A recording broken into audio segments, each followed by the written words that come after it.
O presidente da Assembleia Legislativa, Arnaldo Melo, falou sobre a importância da troca de informações sobre a questão da prestação de contas junto ao Tribunal de Contas do Estado. Nós prometemos durante a jornada legislativa que nós íamos conversar com o presidente do tribunal, Edmar Coutrin, para que nós criássemos artifícios de apoio aos vereadores presidentes, no sentido de analisarmos as contas das câmaras municipais e podermos dar uma solução para que não tenha um índice tão grande de rejeição e, portanto, de inelegibilidade dos presidentes de câmaras. É essa a missão da Assembleia Legislativa, exatamente fazer a ponte entre o Tribunal de Contas do Estado e a Câmara Municipal de cada município do Maranhão. As estatísticas mostram que, apesar da lei, o Brasil ainda enfrenta um grave problema em relação à prestação de contas públicas. Quais seriam os motivos de tantas contas rejeitadas? Mesmo com a modernização dos procedimentos de prestação de contas, junto, por exemplo, ao Tribunal de Contas do Estado do Maranhão, o número de contas ainda é alto, o número de contas rejeitadas ainda é alto. De acordo com o presidente do Tribunal de Contas do Estado do Maranhão, o índice de reprovação no julgamento das contas de gestores públicos, incluindo prefeituras e câmaras de todo o estado, chega a 80%. A falta de assessoramento técnico seria um dos principais motivos para o alto número de reprovação. Segundo o TCE, os gestores não conseguem cumprir com requisitos básicos, como o preenchimento dos formulários exigidos, a realização de licitações e a entrega dos documentos no prazo estabelecido por lei. O assunto vai ser debatido durante o segundo encontro de presidentes de câmaras municipais do Maranhão, nesta terça-feira. O presidente Arnaldo Melo nos convidou, nós prontamente aceitamos, até porque é uma missão também nossa de orientação, no sentido pedagógico, a orientação necessária para que o gestor saiba conduzir, saiba manusear, saiba aplicar, sobretudo, os recursos públicos, se sabe que é obrigação constitucional.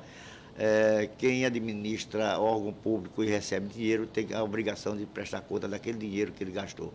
De forma que esse encontro, eu tenho certeza que será um encontro de grande proveito e só ganhará aqueles que comparecerem, principalmente os gestores, presidentes de Câmara dos municípios do estado do Maranhão. O último levantamento mostra que 52 presidentes de câmaras do Maranhão não apresentaram no início do ano as prestações referentes ao exercício de 2012. Nesse caso, a rejeição das contas chega a 95%. De acordo com a lei, os gestores que têm suas contas rejeitadas podem ficar inelegíveis.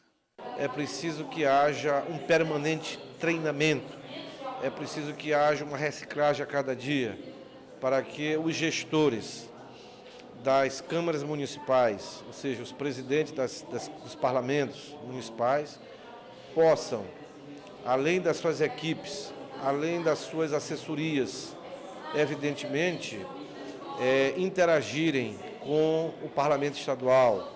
Quanto mais conhecimento, quanto mais informação esses gestores tiverem, menos problema nós teremos quando da análise das contas desses parlamentos pelo Tribunal de Contas do Estado.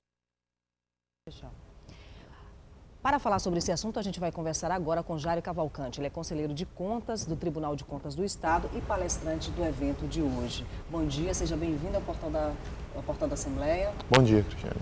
Bom, portal da transparência, aliás, é algo que é obrigatório por lei que todas as prefeituras tenham instalado esse portal da transparência. Sim. A lei de responsabilidade fiscal teve uma alteração recente, em 2009, na verdade, que obrigou as prefeituras e os estados, os entes públicos, a criarem o portal da transparência.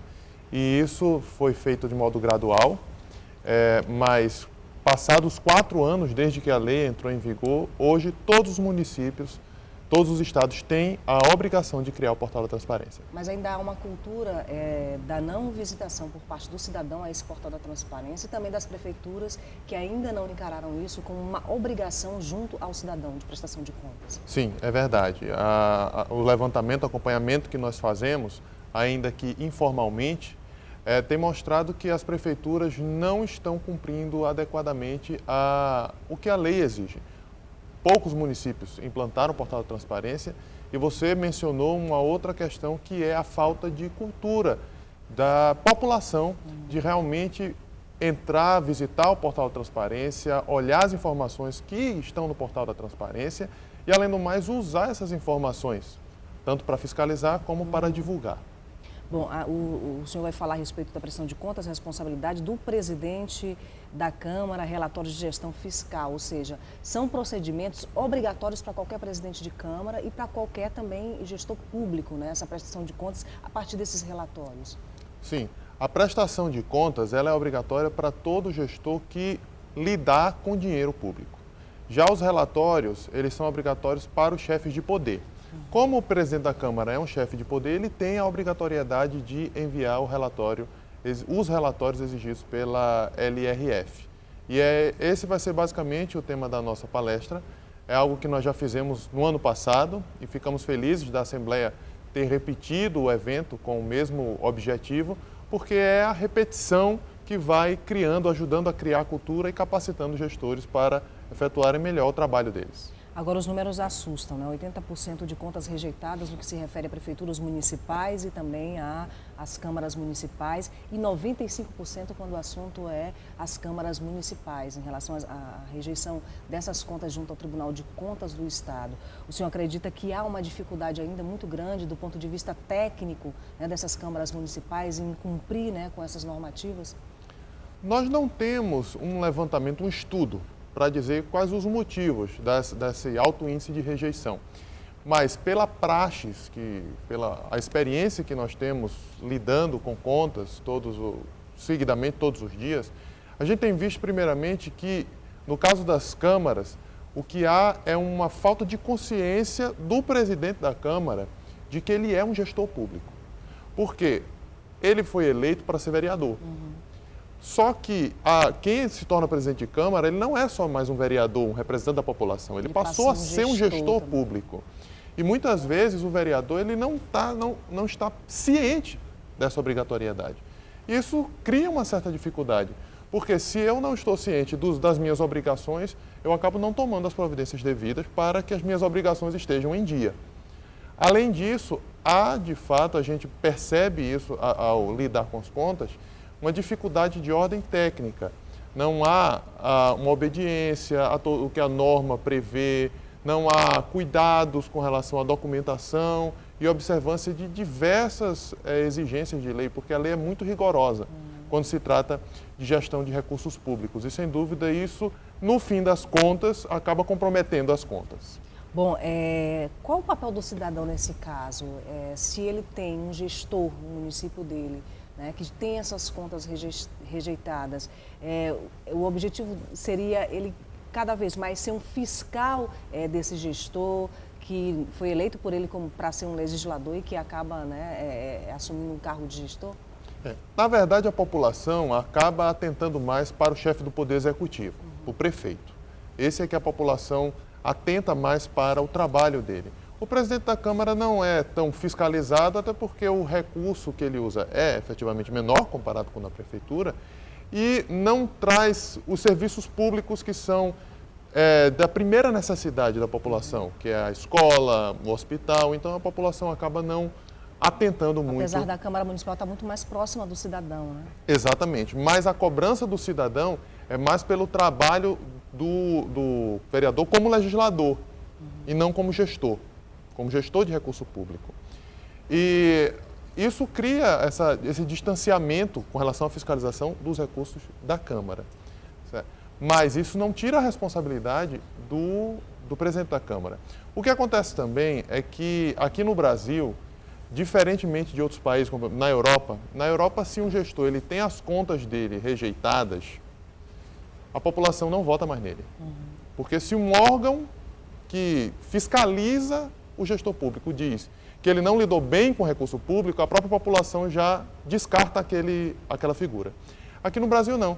Aqui no Brasil, o gestor tem as contas rejeitadas e a população nem sabe. Na verdade, ele está inelegível, mas ele ainda é votado mesmo assim, precisa depois cassar o mandato dele. A gente sabe, e isso acontece com muita frequência.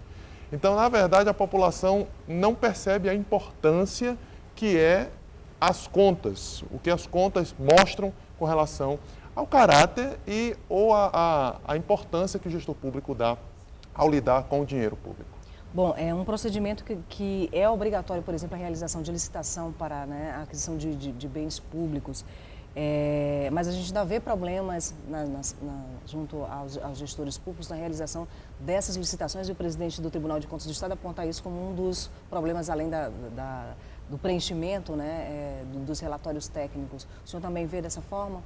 É um dos principais problemas também? É muito comum esse problema de falta de licitação ou de montagem de licitação, porque o que acontece é que o gestor público ele acaba adquirindo a mercadoria ou contratando o serviço público sem fazer licitação e depois ele tenta juntar alguns documentos para comprovar que foi feita a licitação.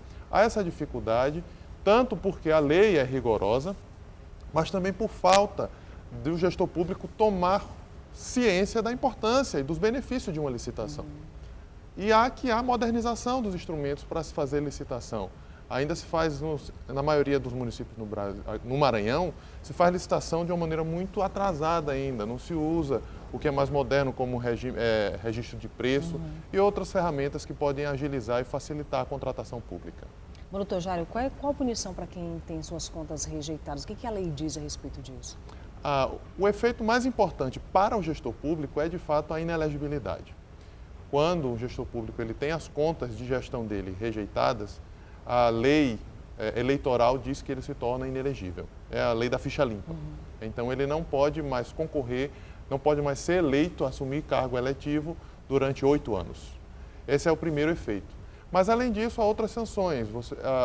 O Tribunal de Contas pode aplicar multas, o Tribunal de Contas pode se identificar que houve dano ou lesão ao erário, se algum dinheiro público ele foi desviado, ele pode impor o dever de ressarcimento e o gestor tem que devolver esse dinheiro, além de outras medidas que podem ser determinadas de cunho mais prático para regularizar situações excepcionais. Bom, nós vamos rapidinho lá no local do evento, no auditório Fernando Falcão, ver como é que está a movimentação por lá. Vamos chamar agora o repórter Vones Mascarenhas, direto de lá. Bom dia, Vones. Bom dia, Cristiane. Nós estamos falando ao vivo do auditório Fernando Falcão, onde dentro de instantes terá início o segundo encontro de presidentes de câmaras municipais do Maranhão, promovido pela Assembleia Legislativa em parceria com o Tribunal de Contas do Estado do Maranhão. Esse é um encontro que dá continuidade à jornada de integração legislativa, que visitou 18 regionais em todo o estado do Maranhão. Foram mais de 190 câmaras municipais e aproximadamente 1.000 vereadores foram alcançados, além de prefeitos e secretários municipais. O objetivo é promover a qualificação dos gestores públicos, em virtude dos dados apresentados pelo Tribunal de Contas do Estado do Maranhão. De acordo com estes dados, 95% das contas que chegam ao TCE são reprovadas, ocasionando desta forma a inelegibilidade dos gestores públicos. O deputado Arnaldo Melo já demonstrou uma preocupação especial com isso, e especialmente durante a jornada de integração legislativa. O primeiro encontro de presidentes de câmaras e de vereadores aconteceu respectivamente em dezembro de 2012 e em março deste ano. Dessa vez, o próprio presidente Arnaldo Melo daqui a pouco vai fazer a abertura do evento, seguido do presidente do Tribunal de Contas do Estado, Edmar Coutrin. Teremos ainda às 10 horas a palestra O Julgamento dos Tribunais de Contas e sua influência na inelegibilidade do gestor público, tendo como palestrante Caldas Furtado, conselheiro do Tribunal de Contas do Estado do Maranhão. Às 11 horas, uma nova palestra, Elementos Fundamentais da Prestação de Contas e Instrução Normativa número 28 do Tribunal de Contas do Maranhão, sendo o palestrante Jairo Cavalcante, procurador de contas do Tribunal de Contas do Estado do Maranhão. Vones Mascarenhas para o portal da Assembleia.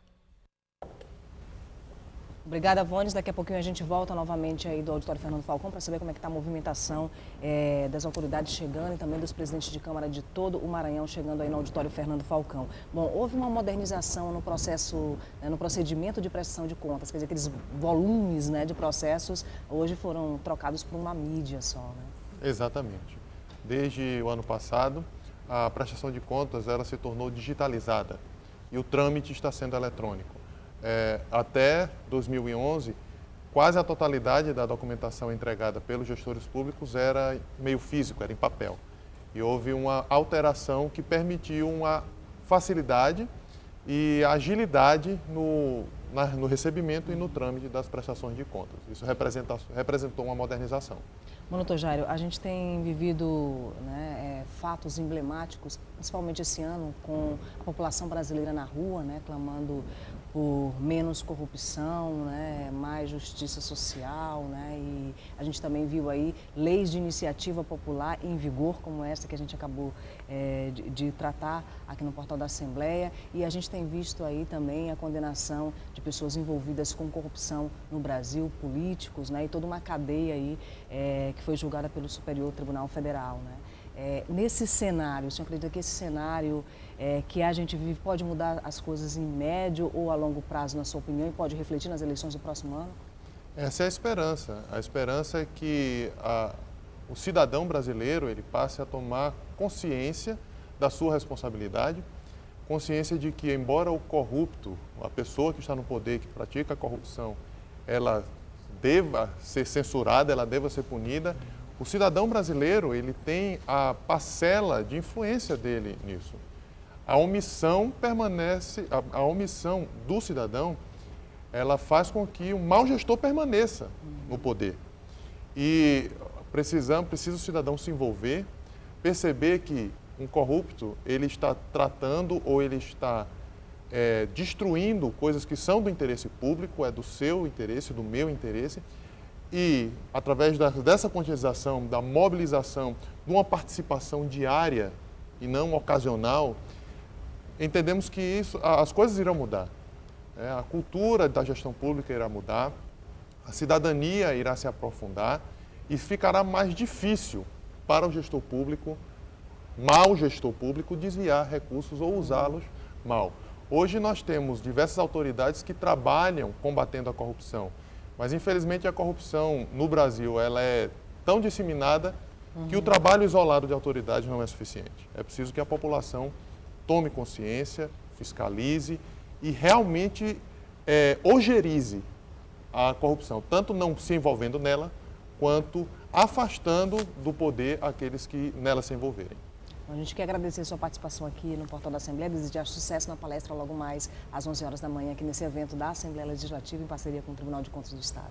Agradecemos o espaço e também desejamos que a TV Assembleia continue cumprindo o seu trabalho de conscientizar a população. Muito obrigada. No próximo bloco, a gente vai ver os custos da saúde pública com os acidentes de trânsito, um instante só.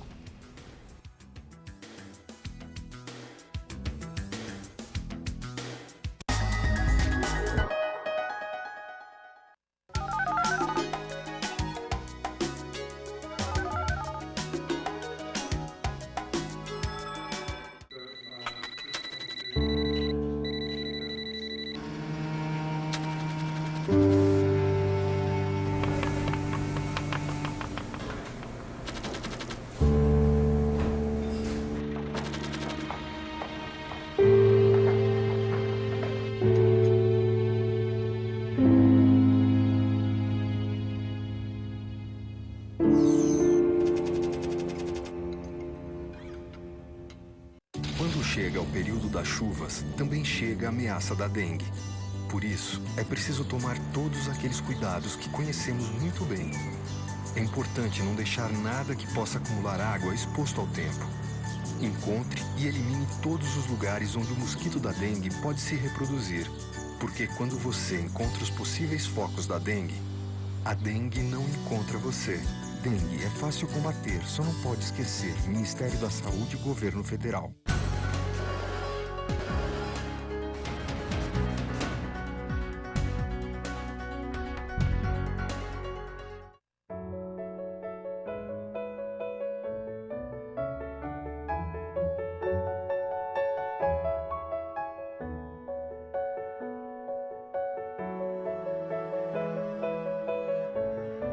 Sua família não vai esquecer o que você fez por ela.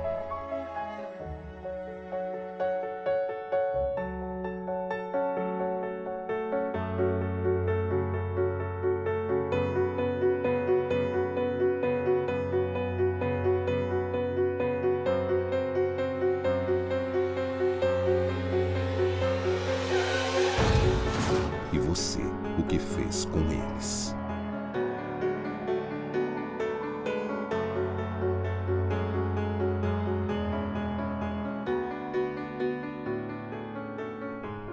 pipa não morre nunca. Respeite o limite de velocidade.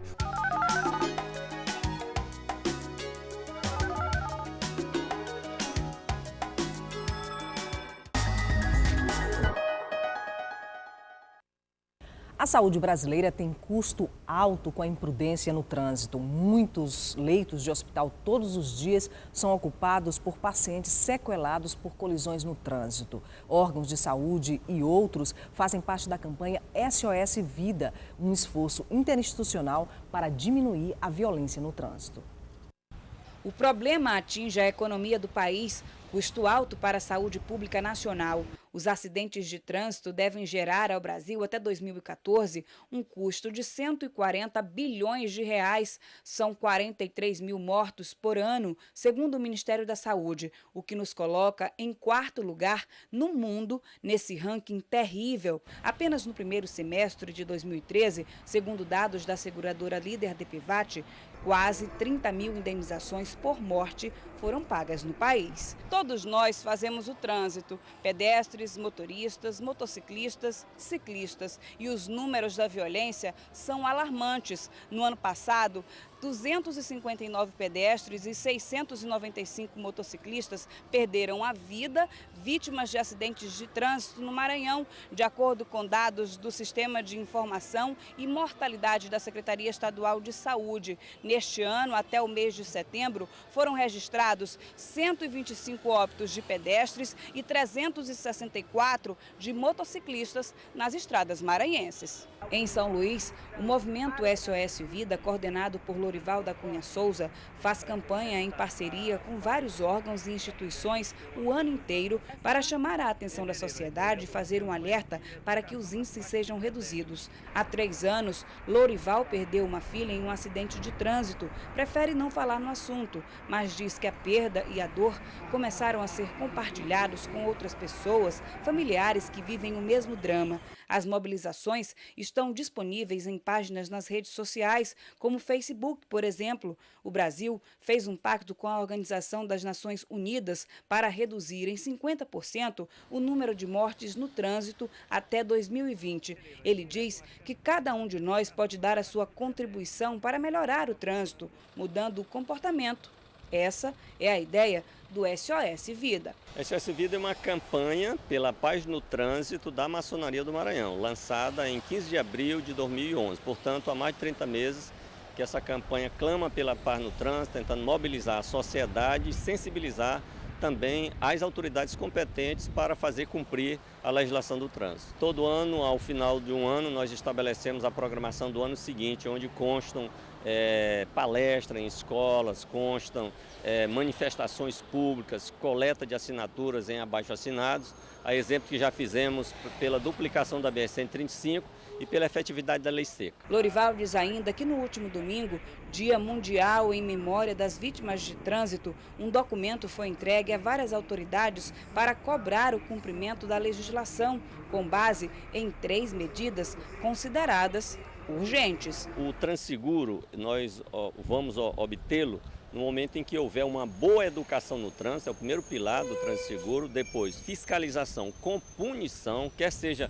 a fiscalização através de agentes, pessoas, assim como através da fiscalização eletrônica e também com uma boa infraestrutura, ou seja, uma boa pavimentação, uma boa sinalização. Tudo isso somado, nós vamos obter o Transseguro que nós todos temos direito. Na primeira sessão plenária da semana, os deputados cobram mais infraestrutura nas obras realizadas nas rodovias do interior do estado. O deputado Neto Evangelista cobrou providências em relação ao número de acidentes nas estradas de ferro dos trens da Vale. O deputado Atelino Neto falou sobre a vaga no Conselho do Tribunal de Contas do Estado, cujo nome deve ser indicado pela Assembleia Legislativa. Já está passando da hora, já está passando da conta. Essa Assembleia, ainda que o escolhido, que o indicado venha a ser o vice-governador, se ele tiver a maioria dos votos aqui nesta casa, mas é preciso que respeite a Assembleia e que a Assembleia faça a indicação. Afinal de contas, já faz mais de mês que a vaga está em aberto, aquela corte de contas ela é importante ela é essencial e ela precisa estar com a sua composição completa. O deputado Neto Evangelista alertou para os acidentes na estrada de ferro da Vale. Eu faço esse alerta, aonde não puder ser feito de imediato os viadutos para passagem dos veículos, que possa ser feito pelo menos a cancela, para que no momento que o trem estiver passando, os carros fiquem parados, porque foram menos de um mês e não vai parar, vai continuar tendo esses acidentes, gente morrendo, gente deixando as suas famílias por conta de apenas falta de sinalização.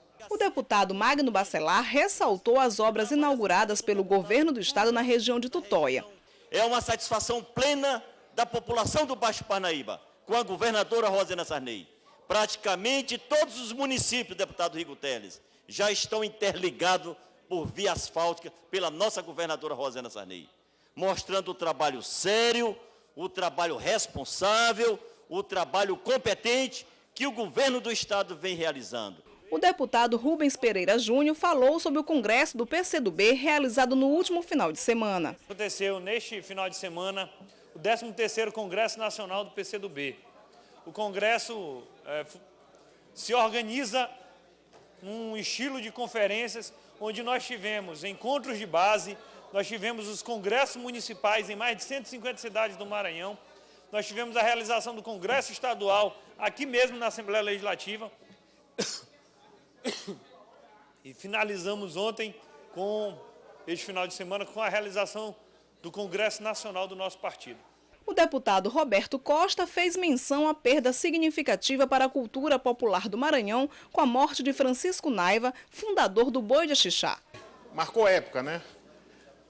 A sua forma de trabalhar com o Boi de Axixá conseguiu alavancar o nome do Maranhão para todo mundo.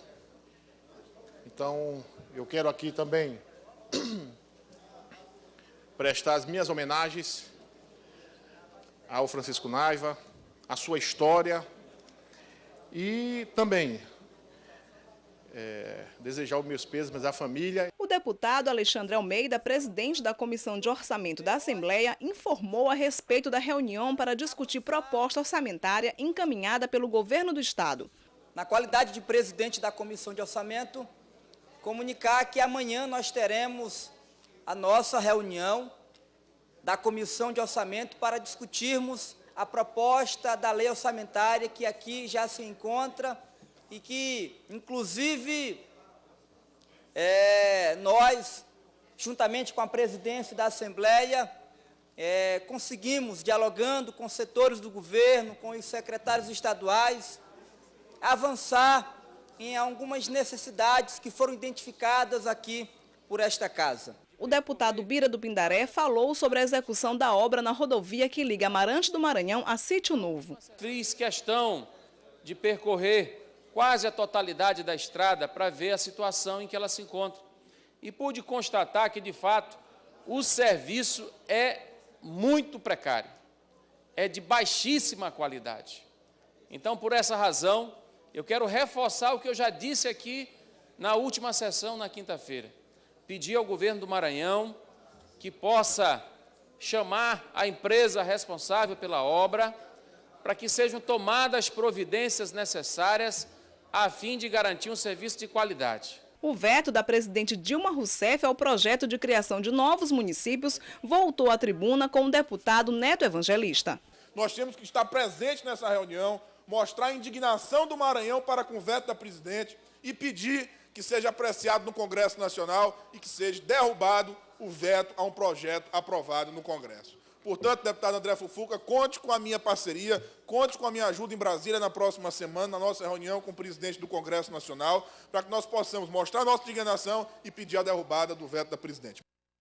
Nós vamos voltar ao vivo ao auditório Fernando Falcão, onde acontece daqui a pouquinho o segundo encontro de presidentes de Câmara Legislativas do Estado do Maranhão, promovido pela Assembleia Legislativa em parceria com o Tribunal de Contas do Estado. Vônis Mascarenhas. Cristiane, estamos de volta aqui ao auditório Fernando Falcão, onde neste exato momento ao meu lado está o deputado Edilásio Júnior, que acompanhou todo o processo de integração da jornada legislativa. Foram 18 regionais, cerca de 190 câmaras e aproximadamente 1.000 gestores públicos, vereadores, secretários municipais e até prefeitos. Bom dia, deputado. Bom dia a todos da TV Assembleia. Hoje encerrando com chave de ouro essa jornada legislativa que houve em todas as regionais do Estado, nos grandes municípios, e hoje fechando com os presidentes de Câmara, que os gestores que têm grande dificuldade quando deixam a presidência da Câmara, que hoje vão poder ter palestras e vários esclarecimentos a respeito de gestão da Câmara Municipal. O senhor que esteve presente também nas suas bases regionais, está presente no dia a dia desses vereadores, recordando inclusive uma chamada de atenção que o presidente Arnaldo Melo fez para que os presidentes de Câmara estejam atentos às normas do TCE e evitem a inelegibilidade. O índice está muito alto. É verdade, grande maioria, cerca de 90% dos ex-presidentes de câmaras hoje estão inelegíveis. Então o presidente Arnaldo, juntamente com os demais colegas aqui da Assembleia, tomou essa iniciativa para tentar clarear as ideias e mostrar o caminho correto da forma da prestação de contas junto ao Tribunal de Contas do Estado, para que esses gestores não sofram nenhuma penalidade. Obrigado, deputado, pela entrevista. Deputado Edilásio é apenas o primeiro de várias autoridades que estão sendo aguardadas no auditório Fernando Falcão. Já podemos observar que a movimentação já se tornou um pouco mais intensa. O deputado Eduardo Braide também já chegou ao local. Deputado Antônio Pereira, daqui a pouco o presidente Arnaldo Melo fará a abertura oficial do segundo encontro de presidentes de câmaras municipais aqui na Assembleia Legislativa. Uma oportunidade para que os parlamentares de várias partes do estado do Maranhão possam estar se qualificando e, especialmente, os presidentes de câmaras evitem a inelegibilidade. Ao meu lado está um dos palestrantes, Caldas Furtado, que é conselheiro do Tribunal de Contas do Estado do Maranhão. Bom dia, Célio. Bom dia a todos. Qual é o teor da sua palestra? Como os gestores podem evitar a inelegibilidade? Nós vamos falar sobre a questão do julgamento das contas públicas pelo Tribunal de Contas e a repercussão na questão da inelegibilidade. Eu quero ressaltar a importância de iniciativa dessa natureza. Devo dizer que, por parte do Tribunal de Contas, não deve existir um espírito tão somente fiscalizador, um espírito tão somente de punição. O Tribunal de Contas tem que ser, acima de tudo, um órgão que educa, um órgão que previne, um órgão que ensina. E é com esse espírito que nós estamos aqui, em parceria com a Assembleia Legislativa, participando desse evento, que imagino que, com pautas tão relevantes, tão importantes, é capaz de melhorar a qualidade da gestão pública municipal, especialmente da Câmara dos Vereadores. Obrigado pela participação. Sua palestra está prevista para que horas? 10 horas. Então, daqui a pouco, então, o doutor Caldas Furtado vai estar dando dicas aí para os presentes parlamentares evitarem uma situação muito grave, né, de um parlamentar, que é a inelegibilidade. O próprio presidente Arnaldo Melo tem defendido essa bandeira para que a carreira política desses gestores não seja penalizada. Afinal de contas, acumular a função de presidente já é um cargo a mais, não é isso? A gente sabe as dificuldades, a gente sabe que a legislação é complexa, mas eu acho que com organização, com planejamento e, acima de tudo, com boa vontade, é preciso sim fazer uma boa administração e, como reflexo dessa boa administração, ter as contas aprovadas no Tribunal de Contas e, acima de tudo, no controle social.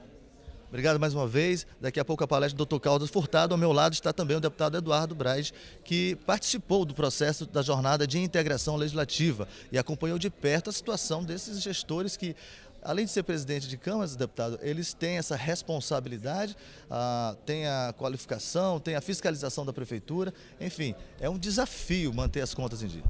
Com certeza. Bom dia a todos os telespectadores da TV Assembleia. Acho que esse é um momento importante, na verdade. A Assembleia, que já esteve presente nas diversas regionais com esse trabalho do Seminário de Integração Legislativa, agora conclui esse trabalho com um encontro de presidentes de câmaras. E a gente vê a importância de um evento como esse, com a participação efetiva do Tribunal de Contas do Estado, através de membros como o conselheiro Caldas Furtado, que irá proferir a palestra aqui. E mais do que isso, eu acho que a importância que tem de haver em se estreitar os laços, na verdade, dos gestores municipais, no caso os presidentes de Câmara, com um tribunal que tem a competência para poder julgar essas contas. Eu sempre defendi e entendo que no primeiro momento o papel do tribunal é de informar, na verdade de orientar esses gestores, no sentido de que eles trilhem pelo caminho da correção e de acordo com as instruções normativas do Tribunal de Contas do Estado, como também da legislação da Lei de Responsabilidade Fiscal, da lei que realmente rege as contas que devem ter os presidentes de Câmara. E eu tenho certeza absoluta que com essa aproximação dos presidentes de Câmara com o Tribunal de Contas do Estado, juntamente com a Assembleia também, só quem sai ganhando é o povo, uma vez que a tendência que eu espero que aconteça é que daqui para frente não tenha mais um número elevado de contas rejeitadas no que diz respeito aos presidentes de Câmara. Obrigado pela entrevista, deputado. Cristiane, daqui a pouco então terá início oficialmente o segundo encontro de presidentes de câmaras municipais, a abertura prevista com o deputado Arnaldo Melo e em seguida o presidente do Tribunal de Contas, desembargador Edmar Coutrin. Cristiane. Obrigada, Vânios, pelas informações. No Dia Nacional do Conselheiro Tutelar, realizado ontem, os conselheiros de todo o estado ocuparam aqui a galeria do plenário. A Assembleia ainda deve votar projeto que dispõe sobre a prorrogação dos mandatos dos conselheiros. Com cartazes nas mãos, conselheiros tutelares ocuparam a galeria da Assembleia Legislativa do Maranhão. A ideia era chamar a atenção do parlamento para o Dia Nacional do Conselheiro Tutelar, mas foram surpreendidos com a possibilidade do projeto de lei de autoria da deputada Valéria Macedo, vetado no primeiro semestre do ano, ser revisto pelo Poder Legislativo Estadual. O projeto dispõe sobre a prorrogação dos mandatos dos membros dos conselhos tutelares em todo o estado do Maranhão. A gente recebeu a notícia com muita surpresa, né, e alegria, uma vez, né, que o presidente, né, da mesa informou, né, que daqui, desse momento, desse dia 18, no Dia Nacional do Conselheiro Tutelar, vai sair um encaminhamento de rever, né, o projeto de lei da deputada Valéria Macedo. E graças a Deus a gente entende, né, que esta casa está sensível, né, a tamanha causa, né, que é relevante no sentido da defesa dos direitos da criança e adolescente. Por este motivo é que nós estamos aqui, para que se lembre, seja lembrado que o conselheiro tutelar é um ser humano também, que está no dia a dia na militância para garantir a defesa dos direitos especiais de crianças e adolescentes, uma vez que ainda é muito lenta as decisões, né, que garantem esses direitos. E nós aproveitamos para pedir, né, hoje, que é o Dia Nacional dos Conselhos Tutelares, que todos os deputados dessa casa analisem bem este veto e que votem a favor da prorrogação desses mandatos, porque infelizmente em alguns municípios estão com o trabalho desses conselheiros suspensos por questões judiciais que entraram na justiça, algumas questões também sob júdice, enfim, alguns trabalhos estão suspensos até se resolver essa decisão. E se o projeto fosse aprovado, isso, como aconteceu aqui em São Luís, automaticamente se renovava esses mandatos, os conselheiros continuariam trabalhando, a comunidade continuaria sendo assistida, que é um trabalho essencial, imprescindível, não pode parar. Infelizmente, alguns municípios estão parados e seria de uma forma que contemplasse a todos. Ao todo, são 7 conselhos em São Luís, 2 em Imperatriz e mais 215 nos demais municípios do estado e 1.224 conselheiros, sendo 5 em cada conselho. O projeto de lei de autoria da deputada Valéria Macedo estabelece a adequação à lei federal já aprovada no Congresso Nacional. Da tribuna da casa, a deputada defendeu que a aprovação do projeto é de grande relevância, pois garante que as crianças do estado não fiquem sem atendimento, evitando assim a interrupção da atuação dos conselhos, principalmente no interior do estado. Na oportunidade, a deputada não só destacou, como fez uma homenagem ao trabalho desenvolvido pelos conselheiros tutelares.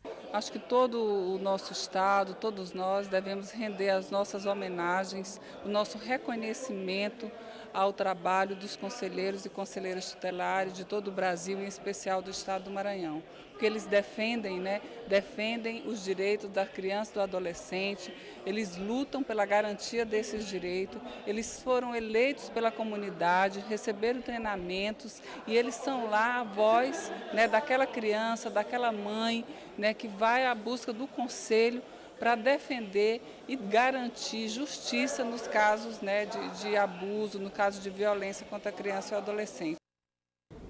Bom, o Portal da Assembleia vai ficando por aqui, mas antes a gente quer mostrar os visitantes hoje que estão na galeria do plenário da Assembleia Legislativa, que são os alunos do Centro de Ensino Médio Maria Mônica Vale, que fica no bairro do Vinhais. Eles vieram acompanhar a realização da sessão plenária nesta terça-feira e acompanhar todos os detalhes, acompanhar o trabalho dos parlamentares aqui no plenário da Assembleia Legislativa. E nós vamos agora terminar o jornal com imagens ao vivo do Auditório Fernando Falcão, onde acontece hoje o segundo encontro de presidentes de Câmara de todo o Maranhão, promovido pela Assembleia Legislativa em parceria com o Tribunal de Contas do Estado. Às 9 horas tem abertura com a fala do presidente Arnaldo Melo, portanto, um pouquinho atrasado, daqui a pouquinho deve acontecer essa abertura, né, com a chegada aí de demais presidentes de Câmara de todo o Maranhão. Depois a fala do conselheiro Edmar Coutrin, presidente do Tribunal de Contas do Estado do Maranhão. A primeira palestra, o julgamento dos tribunais de contas e sua influência na inelegibilidade do gestor público. O palestrante é o Caldas Furtado, conselheiro do Tribunal de Contas do Estado do Maranhão. E a segunda palestra, elementos fundamentais da prestação de contas e a instrução normativa número 28 do TCE Maranhão. O palestrante é o Jário Cavalcante, procurador de contas do Tribunal de Contas do Estado do Maranhão, que foi um dos nossos entrevistados hoje no portal da Assembleia. Nós vamos ficar por aqui, daqui a pouquinho às 9h30 você acompanha a transmissão ao vivo da sessão plenária e na nossa programação os detalhes do segundo encontro de presidentes de Câmara do Estado do Maranhão promovido pela Assembleia Legislativa. Um ótimo dia para você.